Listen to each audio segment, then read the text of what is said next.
there was a more urgent need to figure out what infrastructure was needed to then determine what the appropriate right-of-way widths were, because our code right-of-way setbacks were really limiting buildable area.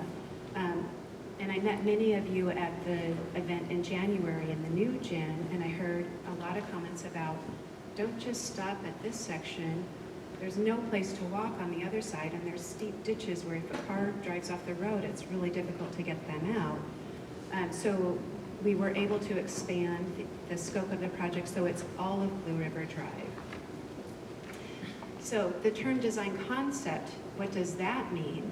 That's really a high-level planning design that gives us direction about what we want to pursue in terms of additional design detail, what a cost estimate would be, so that we can try to secure external funding, grant funding for construction. So it's a planning level effort. That's why a transportation planner is leading this effort.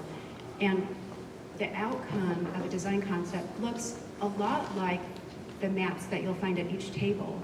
It's an air photo showing the right-of-way lines, the adjacent tax lot lines, and then sketches on top showing where we want a sidewalk, where we want a separated path with some notes, and then maybe a cross-section of what all of those elements look like and how much right-of-way is needed. So I think there's been some concern that we're going to get too far. So some people want me to move more quickly, other people want me to slow down, and I think the overarching issue is that we really want to make sure that we do it right and that we don't rush and miss an opportunity, that we want to make sure that our investments are going to pay off in the long run and work for the community. Infrastructure, being able to accommodate utilities has been a big concern. The 30% design concept, 30%, sorry, I used a term and didn't explain it. So an engineered plan set before something goes to construction, it moves through different phases of detail. The first phase is a planning level phase, and we call it like a 30%. Then we advance that to really getting into engineering drawings where you figure out, driveways and ADA ramps and stormwater drainage. And it's at that time where you may need to have pockets of additional easement or right-of-way on a kind of location-specific case based on, during the detailed process, maybe you find cultural remains, or through a geotechnical analysis, you've realized that you need more side slope for the embankment, or if you hear from a wetland consultant that, I noticed there's a steep side slope and then there's a pond, and I could hear frogs singing from my cracked window. So if there's, wetland implications, we want to make sure that we, whether it's natural environment or impacts to property owners, our priorities are first avoid, then minimize and mitigate. And also another kind of constraint that guides all of our work is we want to demonstrate that we've evaluated what's possible within the existing right-of-way before we take more private property for public need. That's a big deal for government to take private property, and we are subject to constitutional regulations about really demonstrating that there's a need, that we've explored alternatives. And so the design concept process, it helps give staff confidence and direction about what to pursue.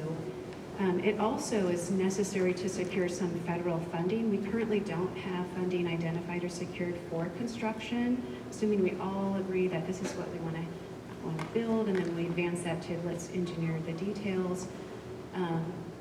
And if we can't construct it, everyone feels like they've wasted their time, right?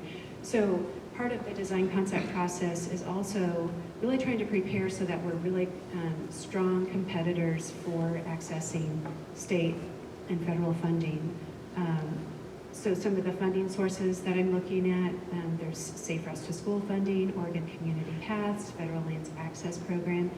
And I write most of the transportation grants for Lane County, and so I know that they expect a design concept. One of the baseline requirements is, what if you do nothing? Do you have a do nothing option? And so what's really important for me to hear from you is, what are the problems? Is it even worth doing this project? Is there a problem that requires a solution? So really letting me know kind of what you want to see changed and why is really important. And then have we considered alternatives, especially if there's environmental impacts? If everyone really loves a separated paved path, but it impacts wetlands, we really want to show why we can't accommodate that in a different way. And there's a way to demonstrate that we do need to, acquire more right-of-way or have environmental impacts, but we're going to, mitigate those.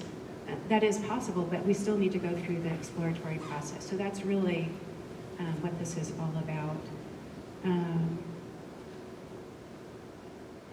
I'll pause because I'm seeing a lot of blank faces. I've been talking a lot. Any questions at this moment? Okay. So I want to let you know how valuable your input is going to be.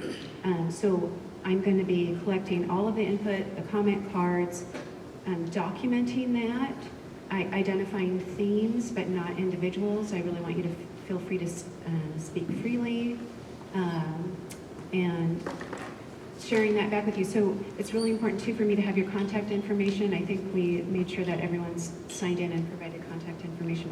If you didn't, please do that before you go. And then we're going to be, if there's any questions remaining that I wasn't able to answer or that you continue to have, that would the answer would benefit others in the community, I'd want to develop kind of a fact sheet of answers to frequently asked questions. And then making sure that I'm sharing all of the information that I have with you. And then our team is going to be working really hard. So I'm a planner, and some people get nervous when they think a planner is like leading design. I'm really lucky that we were able to contract with engineers. I'm working with KPFF Engineering. They have a lot of experience and know what they're doing, so hopefully that gives you some confidence. They're going to be developing 3 alternatives to show how we could meet the various needs that we've heard. And then we want to reconvene, hopefully in this location. I love this location. I really appreciate the school letting us use this facility. If we could meet back here later this spring, late April, early May, and then have you provide your feedback on how did we do? What do you think? And also, at that time we'd want to present some kind of evaluation criteria and identify trade-offs so that we're really clear about things that we see, but maybe there's something that we miss, like, oh, if you do that, then I can't do that, or that doesn't work for me. That's kind of the next step, is trade-offs to really problem solving. And then the final phase is to identify a preferred alternative. And the goal is to identify a community preferred alternative. Ideally, there would be community consensus. And I know that's really difficult to achieve. So I think this first exercise where you're listening and reporting back, I think that'll help all of us understand how easy or difficult that consensus may be, or maybe not. Maybe it might not be the best indicator, and we'll keep learning along the way. The decision-making process, it includes a public hearing before Lane County's Transportation Advisory Committee. That's a citizen group appointed by the Board of County Commissioners, and so we'll invite you all to testify at that public hearing. If we aren't able to arrive at community consensus, and you're really against it, I will not be offended if you show up and say, Becky got it wrong, and here's why. Like, what's most important is for you to continue to have a voice through this process, and so that the ultimate decision makers have all of the information that they need to make a decision. The Transportation Advisory Committee doesn't make the final decision. they develop a recommendation. The final decision is made by the Board of County Commissioners. And if all goes well, that would happen in August. And then from there, we would feel more confident about continuing to pursue additional resources and invest in additional resources in these really engineered design details, because detailing the designs, that's a year-long process. And so I have heard, like, are we moving too fast? And we, like, for example, I've heard concerns that we won't get the feasibility study on the wastewater system until this spring. So if there is new information that becomes available that we need to slow down the process to catch up, we can do that.